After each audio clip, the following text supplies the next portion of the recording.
সকলেই যারা মেয়েরা আছো তোমরা সকলে আমার একটা কথা এগ্রি করবে যে আমরা সকলেই বিরাট কোহলির মতো মানে বর চাই। তো মানে মাঠ থেকে আর কি খেয়েছো কিনা জিজ্ঞাসা করবে, এঙ্গেজমেন্ট রিং গলায় ঝুলিয়ে সেখানে মানে কিস করবে। তো আমরা তো এরকমই চাই, প্রত্যেকটা সময় অ্যাটেনশন দেবে।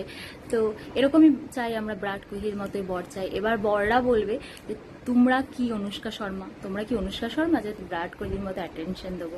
তো আমার এটাই বলার, তোমরাও তো বিরাট কোহলি নয়, মানে বিরাট কোহলি যেমন অনুষ্কা শর্মা তখন তোমরাও বিরাট কোহলি নয়, তো আমরাও তার জন্য অনুষ্কা শর্মা নয়। তো যার যেটা তাকে সেটাই মানে সেরকম ভাবেই করতে হবে আর কি। তোমরা যেটা যা তারা সেটাই পেয়েছে, বিরাট কোহলি বলে অনুষ্কা শর্মা পেয়েছে, আর আমরা মানে অনুষ্কা শর্মা নেই তাই নয়, তাই বিরাট কোহলি পাইনি, আমরা তাই পেয়েছি। তো মানে এটা কে বোঝাবে আর কি, বরদেরকে কে বোঝাবে?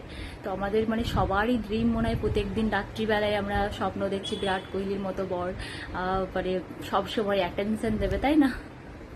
কার কার মানে বিরাট কোহলির ভিডিও দেখে মনে হয় ইস আমাদের বরগুলো যদি এরকম হতো, কমেন্ট করে জানাও।